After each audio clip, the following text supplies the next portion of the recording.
Hello दोस्तों, study with आनंद में आपका स्वागत है। आप लिखेंगे 100 शब्द प्रति मिनट की स्पीड से हिंदी डिक्टेशन। चलिए स्टार्ट करते हैं। चेंज।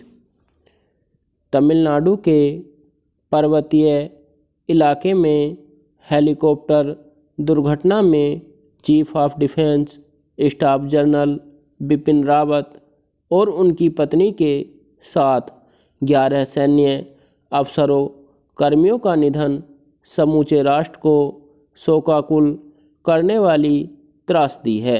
क्योंकि सैन्य तंत्र को एक बड़ी क्षति का सामना करना पड़ा है, इसलिए वह देश के जनमानस को विचलित करने वाली है।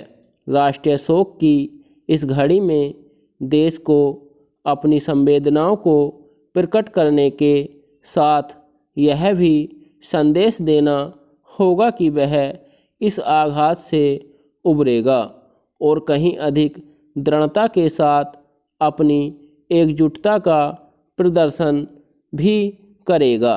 यह घटना इसलिए और अधिक अकल्पनीय एवं आघातकारी है क्योंकि जनरल रावत और उनके सहयोगी वायुसेना के सबसे सुरक्षित माने जाने वाले हेलीकॉप्टर में सवार थे। क्योंकि यह हर लिहाज से एक भरोसेमंद और दुर्गम परिस्थितियों में भी आजमाया हुआ हेलीकॉप्टर था, इसलिए उसके दुर्घटनाग्रस्त होने के कारणों की जांच कहीं अधिक गहनता से होनी चाहिए। न केवल ऐसा होना चाहिए बल्कि जिन परिस्थितियों में यह हादसा हुआ उनका संज्ञान लेकर जरूरी सबक भी सीखे जाने चाहिए। भविष्य में ऐसे हादसों से बचने के लिए जो भी संभव हो वह सब प्राथमिकता के आधार पर किया जाना चाहिए। जनरल बिपिन रावत के रूप में देश ने अपने पहले चीफ ऑफ डिफेंस स्टाफ को ही नहीं बल्कि एक अप्रतिम योद्धा को भी खोया है। वह जितने बहादुर उतने ही बेबाक थे।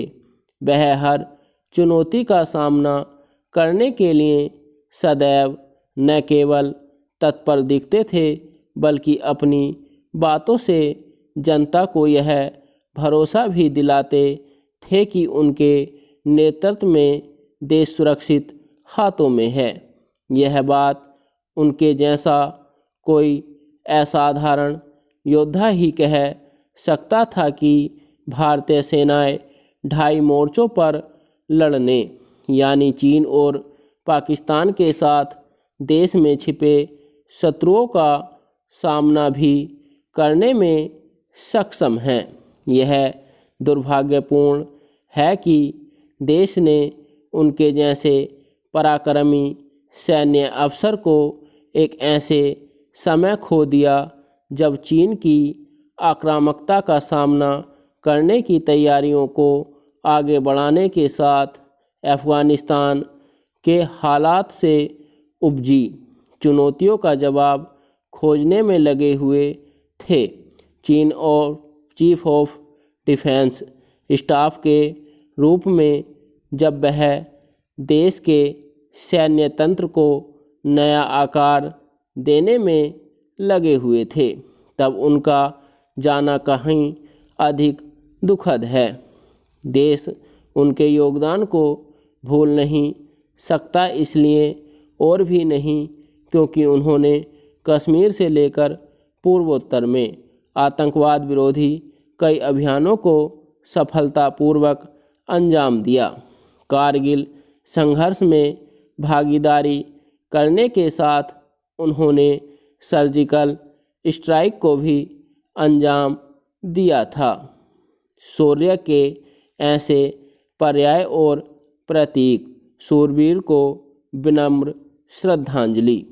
चुनावी बेला पर हो रहा उत्तराखंड की चौथी विधानसभा का शीतकालीन सत्र कई मायनों में अलग होने के साथ ही इससे कई उम्मीदें भी हैं।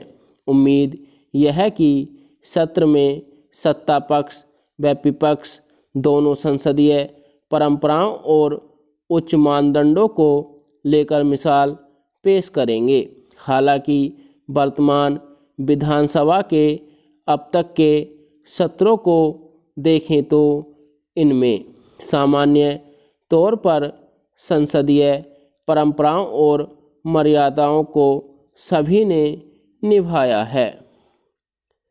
हाल में संपन्न भारत रूस शिखर बैठक ने दोनों देशों की दोस्ती का नायाब उदाहरण पेश किया है। स्टॉप।